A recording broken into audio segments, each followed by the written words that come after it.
Hello students, welcome to the English class. Today I am going to begin with the explanation of the fifth chapter of your supplementary reader snapshots, and the name of the chapter is Mother's Day, written by J.B. Priestley, also known as John Boyton Priestley. So for this chapter I must tell you that it is actually a play and is a humorous one which portrays the position of the mother in a family. And the main characters in the play are Mrs. Annie Pearson, who is the mother in the play and is the main protagonist. George Pearson is Annie's husband. Doris and Cyril are the two children of Annie Pearson and George Pearson, and Mrs. Fitzgerald is their next door neighbor. So before beginning with the reading and explanation of the play, I would like to give you all the brief introduction of the author J.B. Priestley. So for J.B. Priestley, I must tell you that he is the son of a schoolmaster who was born in Bradford in 1894. He was educated at Trinity Hall, Cambridge. He was a novelist, critic, dramatist and essayist. During the Second World War, he became well known as a broadcaster, and Priestley's fame as a novelist was established by the popular book named The Good Companions, written in 1929. Priestley wrote more than 30 plays since he began with his new book or new novel Dangerous Corner in 1932. Priestley had a wide range in the novels or in the plays, with comedy, farce, morality, social comment, and he achieved great popularity with it. Priestley, the ardent reformer, and Priestley, the common, sensical, plain man, both appear in his dramas. His typically Yorkshire humour is part of the most aggressive bonhomie of much of his work. His characters are soundly drawn, the dialogue is pungent, and his plays are always good theatre. And among his more conventional comedies, each a well-made theatrical piece, are Laburnum Grove, Eden End, and When We Are Married. So this was about the author. Now I would give you a brief introduction of this chapter, Mother's Day. This chapter, Mother's Day, which is a play written by J.B. Priestley, is a satirical and humorous depiction of the status of the women, in particular a housewife in a family. Moreover, a housewife dedicates all her time in the service of her family, but her family takes her service for granted and never take notice of her needs. The family never acknowledge her service or thank her for all that she does for them, and everyone neglects her, and this issue is prominent and relevant today. Many houses out there sulk and suffer in silence. Also, the issue the play raises is genuine. The issue can't be set by mere changes of the personality of husbands, sons, and daughters. In order to give wives the praise they deserve, the family needs to give them the desired attention. So, this is the brief introduction of the play. Now, let us discuss the theme of this play. So, the play Mother's Day deals with a theme that a mother is milled in her never-ending household work. Everyone in the family, that is her husband and children, take her for granted and heavily depend on her to make their lives click. Unfortunately, in this process, her need for rest, relaxation, holiday, and love gets awfully neglected. And often She takes all her suffering and humiliation in her stride. But there come times when she cannot take it any longer. And the play is J.B. Priestley's earnest appeal for a better and humane treatment of all mothers. Mrs. Pearson, the protagonist, finally has her day when her husband and her children realize their mistake and apologize to her. She rediscovers the joy of being a fulfilled mother. So, this is the theme of this chapter. Now, let's begin with the reading and explanation of the chapter. So, as I told you that this play is a humorous portrayal of the status of the mother in a family, and there are 5 main characters in this play that are: first is Mrs. Annie Pearson, who is the main protagonist of this play and is the mother. And next is George Pearson, who is Annie Pearson's husband. Doris Pearson, Annie's daughter. Cyril Pearson, Annie's son. And Mrs. Fitzgerald is their next door neighbor. So the action takes place in the living room of the Pearsons' house in a London suburb, and the time is the present. The scene is that is depicted on the stage is the living room of the Pearsons family, and it is afternoon time. It is a comfortably furnished, much lived in room in a small suburban semi-detached villa. If necessary, only one door need to be used, but it is better with 2. One up left leading to the front door and the stair, and the other in the right wall leading to the kitchen and the back door. There can be a muslin covered window in the left wall and possibly one in the right wall too, and the fireplace is assumed to be in the fourth wall. There is settee, upright, and armchair. Then there is down left and one down right. A small table with 2 chairs on either side of it stands at the center. When the curtain rises, it is an afternoon in early autumn and the stage can be well lit. Mrs. Pearson at right and Mrs. Fitzgerald at left are sitting opposite each other at the small table, on which are 2 teacups and saucers and the cards with which Mrs. Fitzgerald has been telling Mrs. Pearson's fortune. Mrs. Pearson is a pleasant but worried looking woman in her 40s. Mrs. Fitzgerald is older, heavier, and a strong and sinister personality. She is smoking in a very important.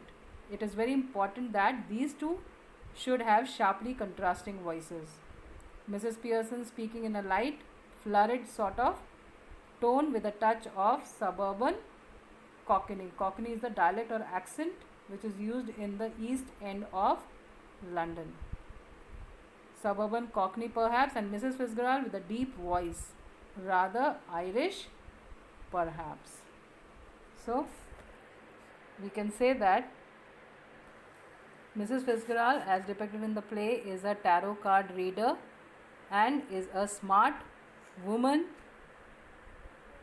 probably a modern one. She is very modern, while Mrs. Pearson, she is a homely lady and she is a docile woman who is always at her feet or in service of all the family members. The play begins with Mrs. Fitzgerald's words who is collecting up the cards and saying that, and that's all I can tell you, Mrs. Pearson. Could be a good fortune, but be a bad one. Could be a bad one. All depends on yourself now. Make up your mind, and there it is.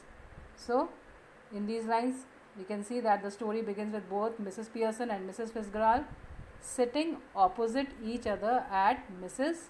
Pearson's living room. Mrs. Fitzgerald is a fortune teller and she has supposedly seen Mrs. Pearson's fortune. Thus, she continues to say that she has told her all that is within her capacity to tell. And the same reading can work in a positive way if Mrs. Pearson's actions are in sync with it, or it could turn out to be a bad one too. Then further Mrs. Pearson answers, "Yes, thank you, Mrs. Fitzgerald. I'm much obliged. I'm sure it's wonderful having a real fortune teller living next door. Did you mean that out east too?" So in these lines, now Mrs. Pearson expresses her gratitude towards Mrs. Fitzgerald for having seen her fortune and shares how great it is to have someone like her around. She then asks her if she, that is Mrs. Fitzgerald, has learned the art of fortune telling from the East. Then Mrs. Fitzgerald answers, "I did. 12 years I had of it, with my old man rising to be lieutenant quartermaster. He learnt a lot and I learnt a lot more. But will you make up your mind now, Mrs. Pearson dear? Put your foot down once and for all and be the mistress of your own house and the boss of your own family." So in these lines, Mrs. Fitzgerald now answers that she did learn the art from East for at least 12 years. It's been 12 years she has learned this art. While her father was climbing the ladder to become lieutenant or lieutenant quartermaster, she was learning this, and she then motivates Mrs. Pearson to stand for herself and get the respect she deserves at her home. On this, Mrs. Pearson answers that now she's smiling apologetically, saying, "That's easier said than done. Besides, I am so fond of them, even if they are so thoughtless and selfish. They don't mean to be." So in these lines, the word thoughtless means not showing any consideration for the needs of other people. So in these lines, now Mrs. Pearson is replying or saying that she is replying to Mrs. Fitzgerald's advice by telling her saying that it's far more difficult than it sounds, and this is because she loves her family even if they ignore her needs, and she loves to provide for them even if they are selfish or self-centered. Then Mrs. Fitzgerald, now she's cutting in and saying, "Maybe not, but it would be better for them if they learned to treat you properly." In these lines, Mrs. Fitzgerald wants Mrs. Pearson to realize that it is not that difficult if she really tries. Moreover, she thinks it would add to their well-being as well if they behaved with love and respect with her. Then Mrs. Pearson replies, "Yes, I suppose it would, in a way." That means Mrs. Pearson agrees with what Mrs. Fitzgerald has to say. Mrs. Fitzgerald says, "No doubt about it at all. Who's the better for being spoiled, grown man, lad or girl? Nobody. You think it does them good when you run after them all the time, take their orders as if you were the servant in the house, stay at home every night while they go out enjoying themselves. Never in all your life is the ruin of them as well as you. Husbands, sons, daughters should be taking notice of wives and mothers, not giving them orders and treating them like dirt. And don't tell me you don't know what I mean, for I know more than you've told me." So now in these lines, Mrs. Fitzgerald says that they need to learn to treat Mrs. Pearson certainly. Who is they over here? They is Mrs. Pearson's husband and her children. So she says that they need to learn to treat her certainly, and she further adds that none of them, that is her husband, daughter and son, have turned out positively as a result of being spoiled by Mrs. Pearson, and she enables her to see how running after them, handling their tantrums, doing all their tasks for them, and staying home while they enjoy every night is harmful for Mrs. Pearson as well as her family. And she explains how it should be the other way round. The family must treat wives and mothers with full respect and be after them instead of throwing orders. And Mrs. Fitzgerald blatantly tells Mrs. Pearson not to act unknown as she is completely unaware of the situation. Then Mrs. Pearson dubiously means doubtfully or hesitatingly.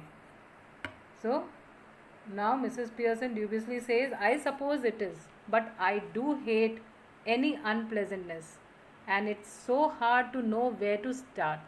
I keep making up my mind to have it out with them, but somehow I don't know how to begin.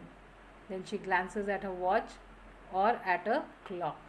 Oh, good gracious! Look at the time. Nothing ready, and they'll be home any minute, and probably all in a hurry to go out again. So, as she is about to rise, then Mrs. Fitzgerald reaches out across the table and pulls her down. So, in these lines, now Mrs. Pearson understands what Miss Fitzgerald is trying to say, but she can't stand giving them any discomfort. She loves them all very much and she wants to clear it out with her family and take her stand, but she just doesn't know how to take the first step. Just as she is saying this, she notices that it's time for everyone to come back home, and immediately she gets worried and about how nothing is ready for them to come home and they'll probably have to rush out again. So she tries to get up and make arrangements for her family. And at this point, Mrs. Fitzgerald, she stops her from doing so.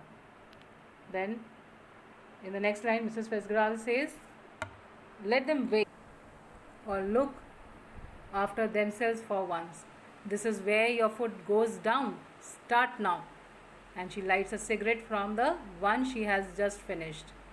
So in these lines now, Mrs. Fitzgerald is saying that very easily, while lighting other cigarettes, she asks Mrs. Pearson to begin at the very moment, at that time only, and she tells her to stop providing for them all the time and let them experience what it feels like to do things on their own. So she wants Mrs. Pearson to make all the family members realize what is the importance of Mrs. Pearson in the family, and she asks Mrs. Pearson not to provide them with everything that they require and let them do the things by their own.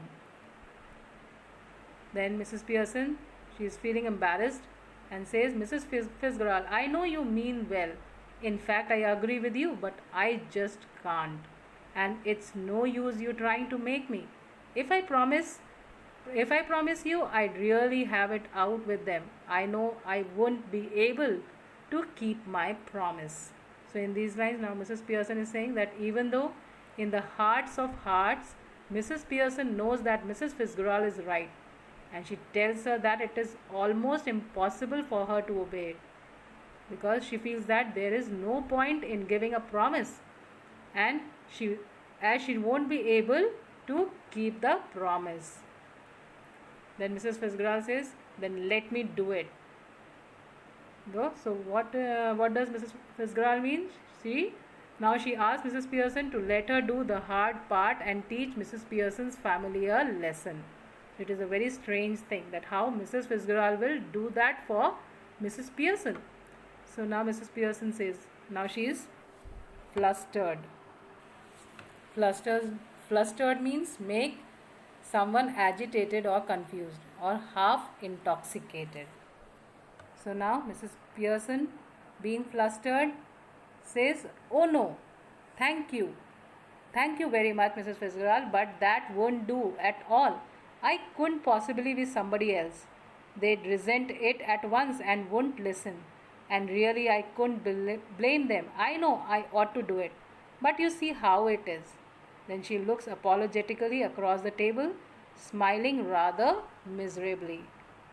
So the word apologetically means in a regretful and ashamed manner. And flustered, as I told you, means agitated or confused. And resent means feel bitterness or indignation at a circumstance or action or person.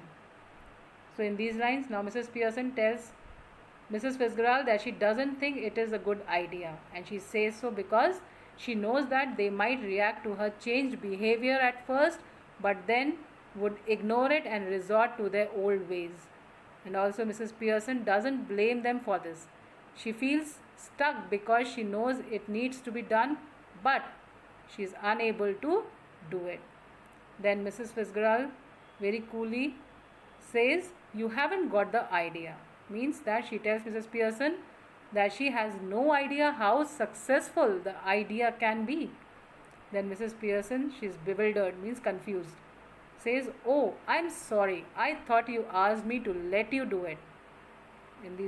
These lines means, in these lines, Mrs. Pearson says that she thought that Mrs. Fitzgerald wanted to take her place in the house and be strict with her family. So Mrs. Fitzgerald answers, "I did, but not as me, as you." So what does it mean? So Mrs. Fitzgerald says that she affirms that she meant the same, but she will do it and she will not be taking her place as herself. She will become Mrs. Pearson and then do her part. So on this, Mrs. Pearson says, "But I don't understand. You couldn't be me." So now Mrs. Pearson is confused as she can be at the moment. Mrs. Pearson asks Mrs. Fitzgerald to be a bit more elaborate and clear because she is unable to understand what Mrs. Fitzgerald wants to say. Then Mrs. Fitzgerald says very coolly, "We change places, or really bodies. You look like me, I look like you." So now in these lines, Mrs. Fitzgerald is saying that she proposes. Mrs. Fitzgerald proposes that they switch their place, or in other words, we can say that change bodies, wherein Mrs. Fitzgerald will look like Mrs. Pearson and vice versa. Then Mrs. Pearson says, "But that's impossible." So now Mrs. Pearson is a bit more confused and now even surprised. Mrs. Pearson expresses that this is something not possible. So on this, Mrs. Fitzgerald replies, "How do you know? Ever tried it?" Then Mrs. Fitzgerald, so she questions her response by asking Mrs. Pearson if she has ever tried it. Then Mrs. Pearson says, "No, of course not." So now quite obviously Mrs. Pearson had never attempted it. Then Mrs. Fitzgerald says very coolly, "I have, not for same time, but it still ought to work. Won't last long, but long enough for what we want to do. Learn it out, East, of course, where they are up to all these tricks." And she holds her hand out across the table, keeping the cigarette in her mouth. Give me your hands. That means now she's asking Mrs. Pearson to give her her hands. Now she's going to do the magic or whatever she had learned in the East. So in these lines, now in a very relaxed tone, Mrs. Fitzgerald tells Mrs. Pearson that she has tried it before and even thought it's been long and the trick should work. So its effect will remain for a short period, but enough for them to fulfill their motive. And what is the motive? You all know that Mrs. Fitzgerald wanted to teach the family members a lesson. So she further added while holding Mrs. Pearson's hand that she had acquired the trick from the East. What is the trick? Trick of changing the bodies. So Mrs. Pearson very dubiously says, "Well, I don't know. It's right. Is it right?" So now she's confused. And Mrs. Pearson seeks assurance from Mrs. Fitzgerald. Now further, Mrs. Fitzgerald says, "It's your only chance. Give me your hands and keep quiet a minute. Just don't think about anything." And now taking her hands, she says, "Now look at me." Then they both stare at each other, muttering, "Arshitadam, Arshitadam, Arshita Lamdam Bona." So this little scene should be acted very carefully. We are to assume that the personalities change bodies and after the spell has been spoken, both women, still grasping hands, go lax as if the life were out of them. Then both come to life, but with the personality of the other. Each must try to adopt the voice and mannerisms of the other. So now Mrs. Pearson is bold and dominating, and Mrs. Fitzgerald is nervous and fluttering. So now in these lines says, well, Mrs. Fitzgerald now makes Mrs. Pearson aware that she has no other option while holding her hands. Now Mrs. Fitzgerald, she has taken Mrs. Pearson's hand and she has now started with speaking the magic spell in order to change the bodies without listening to Mrs. Pearson. And she gives Mrs. Pearson a few simple instructions in the process of transmission of the bodies and says a few words in her mouth, which is the magical spell. And once she has whispered the spell, both of their bodies become lifeless for a moment, while they are still holding each other's hands.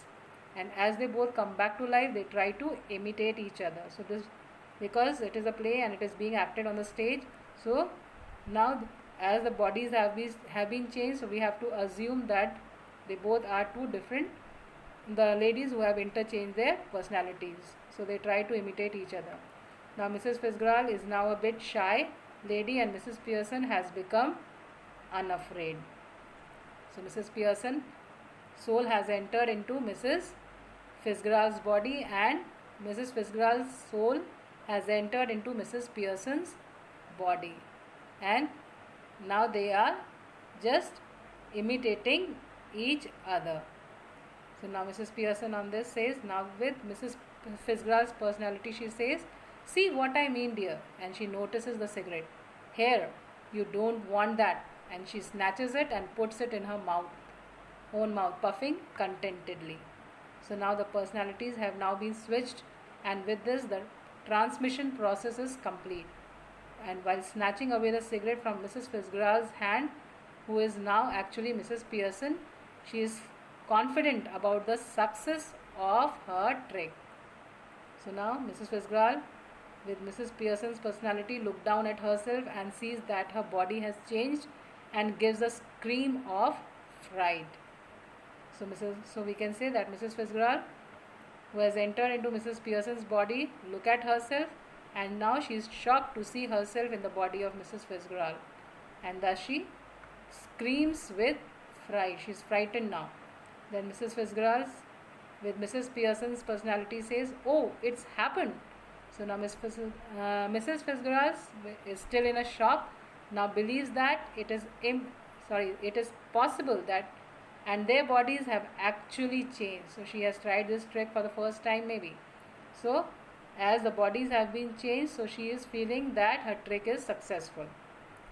Then Mrs. Pearson very complacently says, of course it's happened, very neat, didn't know I had it in me. So now in these lines the word complacently means showing smug or uncritical satisfaction with oneself or one's achievements. So in these lines Mrs. Pearson says very proudly, and she affirms and thinks to herself that she was unsure if she still had the ability to do the magic. Now Mrs. Fitzgerald, alarmed, says, but whatever shall I do, Mrs. Fitzgerald? George and the children can't see me like this. So now, still unclear about her idea, Mrs. Pearson, now in the body of Mrs. Fitzgerald, is worried that her family can't see her in the body of Mrs. Fitzgerald. So now Mrs. Pearson very grimly saying, grimly means bitter or hard manner, saying they aren't going to, that's the point. They'll have me to deal with, only they won't know it. So what is said in these lines? Now Mrs. Fitzgerald, she very harshly tells worried Mrs. Pearson that her family will face Mrs. Fitzgerald, who is now in her body, and the secret is only theirs and the family will not know anything about it. And Mrs. Fitzgerald is still alarmed. But what if we can't change back? It would be terrible. So now Mrs. Pearson, who is in Mrs. Fitzgerald's body, is still frightened about the consequences, and now she is worried about not being able to reverse the magic. what will happen if she'll remain in Mrs. Fitzgerald's body. So now Mrs. Pearson here, steady, Mrs. Pearson, if you had to live my life, it wouldn't be so bad. You would have more fun as me than you had as you. So now Mrs. Pearson, who is in Mrs. Fitzgerald's body now, is now in an attempt of to comfort her. Now Mrs. Fitzgerald tells the real Mrs. Pearson that she would anyway have more privilege and fun being Mrs. Fitzgerald while living her life. Then Mrs. Fitzgerald says, yes, but I don't want to be anybody else. So now it is actually Mrs. Pearson, and she's saying, now she's still worried, and she tells her that she wants to live as herself only and not like somebody else. That means she does not want to be in Mrs. Fitzgerald's body, and she wants to return back into her own body, as she wants to be with her family. And she is also scared of the consequences. So now Mrs. Pearson says, now stop worrying, it's easier changing back. I can do it anytime we want. So now Mrs. Pearson comforts Mrs. Pearson by telling her that there is nothing to worry about and that she will reverse the trick whenever Mrs. Pearson wants. Then Mrs. Fitzgerald, who is actually Mrs. Pearson now, saying, well, do it now. So then Mrs. Pearson, who is actually Mrs. Fitzgerald, says, not likely. I've got to deal with your family first. That's the idea, isn't it? Didn't know how to begin with them. You said, well, I'll show you. So now Mrs. Pearson wants to get back in her body, while Mrs. Fitzgerald is strongly of the opinion that she should deal with the family first and then she would change the bodies again. And Mrs. Pearson didn't know where to begin from. So Mrs. Fitzgerald would do it for her. As Mrs. Pearson is a docile lady, she is always serving her family. She does not know how to begin from, that is, from where to begin from, that is to gain respect in the family. She does not know how and where to begin from. So Mrs. Fitzgerald is doing that for her. Now Mrs. Fitzgerald, who is actually Mrs. Pearson, says, but what am I going to do? So she asks what she would do in the meantime while Mrs. Fitzgerald is there in her house or in her home in her own body. So now Mrs. Pearson says, go into my house for a bit. There's nobody there. Then pop back and see how we are doing. You ought to enjoy it. Better get off now before one of them comes. So now Mrs. Fitzgerald, who is in Mrs. Pearson's body, instructs her to go to Mrs. Fitzgerald's house, which is vacant for now, and she could visit in a while to see the progress, but till then she is supposed to take pleasure in the process. And she then tells her to go before someone sees her. So this is all for today. I am going to continue with this play in the next class, and we'll see what happens after the family members return from their office. Now for today, thank you and goodbye.